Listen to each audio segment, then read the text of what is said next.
Esta noche vamos a hablar de un tema muy interesante, vamos a hacer docencia. Yo hace poco en las redes sociales les compartía un poquito y les decía, presten atención a este término. Está con nosotros el abogado Alberto Quiroz Bonet, especialista en Derecho Penal. Venga por acá, licenciado. Venga, con quien vamos a conversar y a quien le agradezco nos acompañe el día de hoy. Yo sé que tiene muchas actividades, muchos compromisos. Quisimos hablar con él hace unas semanas, pero tenía compromisos en el interior del país. Y bueno, hoy está con nosotros. Y es para... Bienvenido, licenciado. Gracias, Ricardo. Es para hablar un poco del lawfare. Lawfare o guerra jurídica. Guerra jurídica. Ese término, ¿qué significa? Mira, no nos compliquemos primero que nada con el anglicismo, ¿no? Es mejor utilizar el término en guerra español, jurídica. Guerra jurídica. Pero una fusión, ¿no?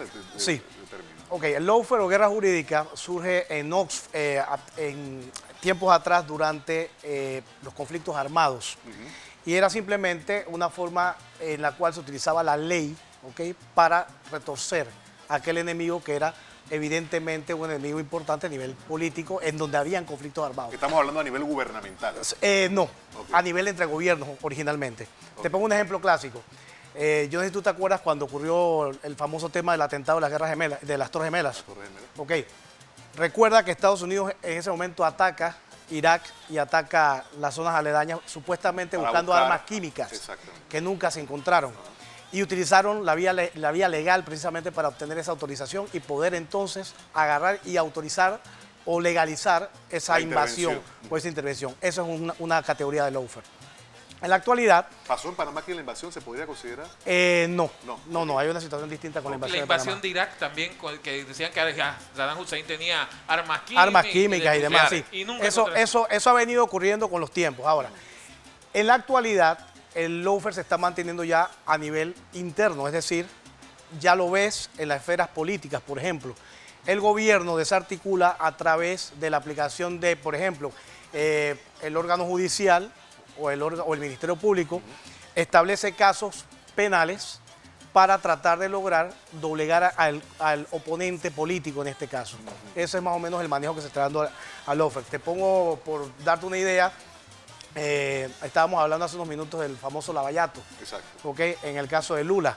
Lula, 3 días antes, por ejemplo, de que se dieran las elecciones, sale una comunicación precisamente para doblegar a los que estaban a favor de Lula y precisamente bajarlo de la cúspide en la que estaba, porque todo iba tendiente a que él iba a ganar. Exacto. Entonces, eso es la guerra jurídica que se va creando. En Panamá, pues obviamente tenemos casos de lawfare. ¿Está pasando eso? Sí, claro que sí. Te vas a dar cuenta básicamente por un punto muy particular. Se crea un caso, se establece una digamos, propaganda mediática, haces toda clase de fanfarria para darle específicamente a ciertos casos dentro de, por ejemplo, un solo caso, vamos a suponer Blue Apple.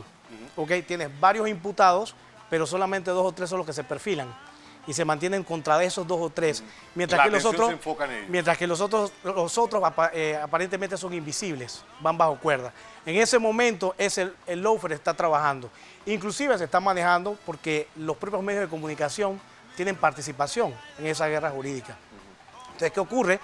Al final del camino, el caso se pierde. ¿Por qué? Porque no hay evidencia, porque simplemente se desestima. Eso que usted me dice, y era la pregunta antes de que terminara la idea, pero esto deja una sensación de impunidad en el país, porque si a mí me dicen que alguien supuestamente cometió un delito, y aquí lo que tenemos la experiencia en el país es que pasamos de administración en administración con acusaciones de corrupción, pero nunca habría pasado nada.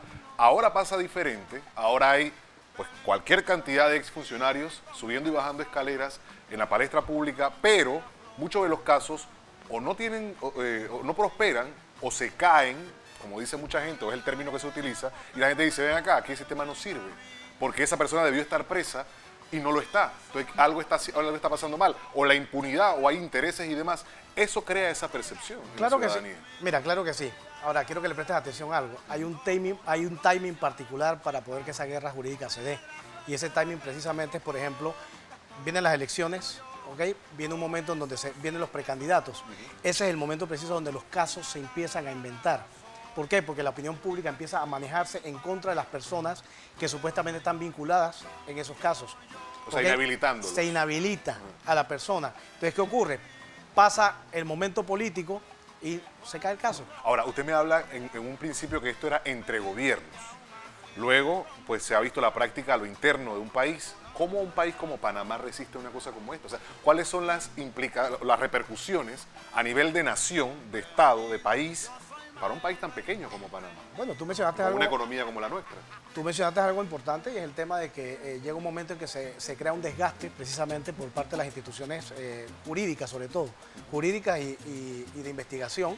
Nadie cree sobre los casos que se están hablando, entonces se tiene esa sensación de impunidad, por ejemplo. Entonces sí, efectivamente tenemos que ver un punto importante y es el hecho de que tenemos que buscar la manera de poder desvincular precisamente a estas instituciones de esos asideros que se tienen para crear o ser utilizadas bajo estos mecanismos.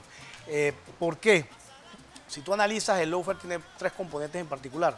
Hablamos del timing que mencionamos hace un minuto. El timing, que es poner el caso en el tapete justamente cuando es necesario. Por ejemplo, en estos momentos que vienen las elecciones. En segundo lugar, nosotros elegimos a las personas en particular que van a estar puestas o colocadas en esos puestos claves que nosotros necesitamos. Por ejemplo, fiscales, magistrados como jueces, y nosotros los estamos colocando. ¿Por qué? Porque tenemos el grave problema que nuestra Constitución permite precisamente que el gobierno elija a esos puntos claves que yo necesito en esa posición. Y después de eso, entonces viene la desarticulación, que es precisamente tumbarlos. Es decir, agarro, los aniquilo a través de los casos penales, invento cualquier cantidad de situaciones y al final simplemente no hay evidencias y el caso se pierde. Muchachos, ¿tienen consulta? Yo sé que están llenos de información. Claro. Está todo el mundo atento. Es interesante el tema. Yo tengo algunas Pero cosas que preguntar. ¿cómo se hace con esa persona que de repente se le crea esa burbuja negativa y de repente se da cuenta de que eso no es así? ¿Cómo esa persona se libera de eso? ¿Cómo hace una demanda? Bueno, ese punto, ¿cómo se trata? Entonces? legalmente, reversa, legalmente, al revés, ¿cómo hacemos? claro, legalmente tú tienes tus puntos de defensa. Si digamos así, si las instituciones trabajaran realmente, tú tendrías un mecanismo de defensa. Pero recuerda que tú estás trabajando en contra de la violencia estatal que se ejerce a través de las instituciones de justicia. Entonces, en ese caso, prácticamente esas personas están sin defensa. Por eso es peligroso, porque nosotros que estudiamos en la universidad, comunicación social, es como cuando el doctor hace su juramento hipocrático. Entonces nosotros como comunicadores siempre defendemos lo que es la verdad o tratar de ser mediático. ¿Cómo sería la palabra, compadre Jaramillo? Ético. Ético. Tener Esa ética. Pero esto aquí se presta para unos mercenarios del medio. Así es, Y así te es. destruyen la vida por un billete y... Ahora, puede ser una característica importante del lawfare que, por ejemplo, haya una denuncia. Alguien me denuncia a mí, Claro. y ya con esa denuncia solamente hay toda una cobertura importante y la consideración de algunos profesionales de la comunicación y así también del público, porque interpretan lo que uno quiere del también dueño a veces. del medio. Mira, Y dicen, ok, esa persona tiene que ser cosa, ya hay un juzgamiento mira, antes de... no solamente de los medios de comunicación, inclusive de nosotros como gremio de abogados. Vas a encontrar Claro, incluso porque hay posiciones y colegas posiciones. que mantienen una posición de ataque directo, sabiendo, por ejemplo, que tú no tienes una evidencia que pueda decir que esa persona es culpable, pero te vas contra esa persona. Entonces, ¿qué está pasando en Panamá? Recuerda que lastimosamente nosotros tenemos una población, yo le digo flemática, es decir, la gente corre, tú pones cualquier noticia en las redes Y y todo eso el es mundo la atención. se vuelve juez, o sea, te condenan previamente. Entonces, ahí es donde viene el problema, que ante una condena previa y mediática, la persona queda totalmente desarticulada en el medio político. Una pregunta, porque ¿cómo podemos manejar esto? Porque es como una moda. Ahí está el caso, hemos visto el caso de nuestro compañero Santos, que le han dado, gracias a Chevelú, se quitaron de Santos y ahora le están dando a Chevelú. O sea, olvida a la gente tan rápido así, de que, hombre, ay, no, ahora otro tema y empiezan a darle otro tema. Reactivos, somos Sí, una Panamá, sociedad reactiva. bueno, el panameño se ha convertido en una población muy reactiva en ese sentido. Nosotros estamos trabajando directamente sobre lo que nos dicen los medios y eso lo veo todos los días a través de cualquier noticiero donde alguien dice, mira, fulano de tal, y te pongo un caso ejemplar, fulano de tal atropelló a fulana de tal, pero todo el mundo enseguida agarra y empieza a decir, bueno, pero es que hay que condenarlo, hay que meterlo preso. Sin siquiera conocer la historia detrás de. Analiza el caso, primero tienes que saber qué ocurrió, a lo mejor la persona se tiró a la calle, o sea, hay que investigar. De hecho, el lawfare, para poder desarticularlo, te ordena a eso, a que mires la ley y veas realmente si existe la evidencia. Si no existe la evidencia, entonces estamos ante un lawfare que hay que desestimar propiamente.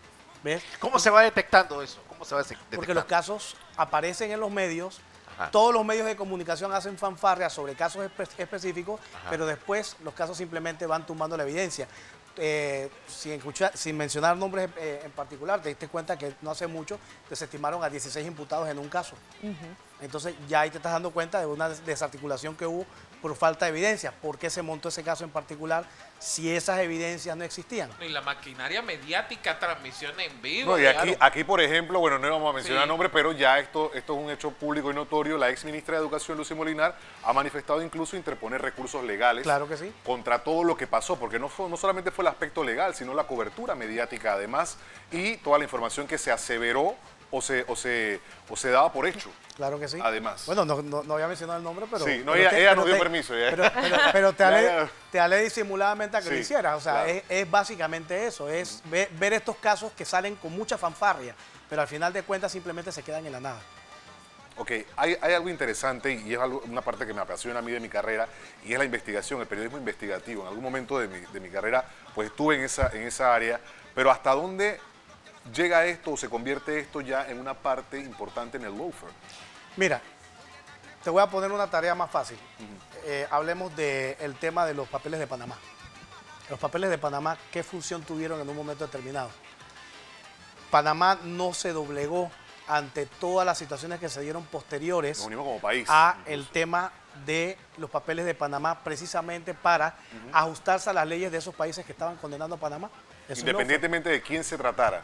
Y es Eso la no verdad, fue. porque nosotros nos meten en listas grises, listas negras, toda la lista de todos los colores, porque los países exigen que nosotros tengamos normas que se adapten a la de ellos. Pero sí, Pero hizo si un aquí daño. las cosas son diferentes. Pero hizo un daño, porque ya Claro. existían consorcios de supe la historia que tuvieron que cerrar, porque muchos se dedicaban a esta firma que no era ilegal, pero tuvieron que cerrar, porque ya no... se estigmatizó o Exacto. se satanizó la imagen esta del tipo de servicio legal que se ofrecía, porque en otro país pues era obviamente una forma de escapar quizá al pago de impuestos. Una pregunta que yo tengo acá. Por lo menos en los periódicos, existen en los periódicos, hay una persona responsable, un periodista que dice el nombre y él comienza a redactar la investigación.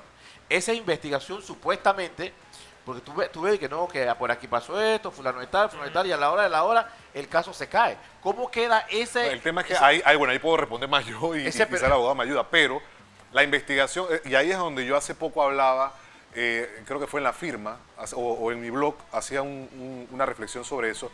Nosotros investigamos y detallamos lo que investigamos. Nosotros no valoramos nuestra investigación. Cuando el periodista entra a valorar, a emitir su criterio, ya no es una investigación. Ya eso es un aporte de una reflexión tuya o una consideración tuya sobre el caso que estás investigando, la situación que estás investigando. Ya eso no es... Entonces, aquí hemos tergiversado un poco y nos hemos confundido. Y por eso que yo siempre he llamado y apelado a que regresemos a cuando estábamos estudiando. Si bien muchas de las cosas que estudiamos en la universidad, pues puede que nos sirvan o pueden que no, hay cosas básicas y Pero la ética es una de ellas. Las glosas entran en ese sistema también. O sea, hay Son género formas periodístico. de La tomar glosa una no persona. es un género periodístico como tal, pero es una parte. Recuerda cómo surgió la guerra de Watergate. O sea, todo eran rumores. Se decía que esto pasaba, no era algo confirmado oficialmente, pero era parte de una realidad que estaba sazonada quizá. Las glosas de Marquito no son propiamente un género periodístico, pero está dentro de nuestro oficio. No lo hace quizá un periodista, o sí lo hace un periodista, pero son supuestos de cosas que pueden ser, como no confirmadas. Eso Ahora, es lo importante. Ahora, respondiendo un poco a tu pregunta, acuérdate que sí, toda persona que se ve envuelta en una situación jurídica tiene una forma de contrarrestarla. Tú tienes por ejemplo, Claro. yo voy contra ti por calumnia e injuria. Si tú emitiste un concepto, por realizaste una investigación que al final de cuentas me perjudicó, tenlo por seguro que te vas a encontrar conmigo a nivel penal. ¿Ves? O sea, hay que estar claro en eso. El mecanismo está. Ahora bien, ¿qué haces tú cuando tienes la barrera de contención? Porque en el mismo lugar donde vas a colocar la denuncia, tienes a la persona que está actuando a favor de esa desestabilización El sistema. que estás teniendo tú, que es el propio sistema. Ese es el mayor problema. Interesante. Wow. Tienes que desvincularlo. Somos un país tan pequeño y aquí nos aplican unas clases de cosas tan, No, y bochilloso. tan amplias. Pero bueno, licenciado, gracias. Vale, hermano. La verdad que valoramos mucho Gracias. este aporte, poder Claro. conversar de Resultado esto. de esta- Ojalá se abra el debate y haya otros espacios en los que se pueda Pero ya analizar tenemos esto. algún punto de referencia de saber Claro. esto Así mismo viene es. por ahí. Exacto. Esto viene por ahí. Claro, Importante. ampliar el marco de Claro. referencia, que es lo más importante.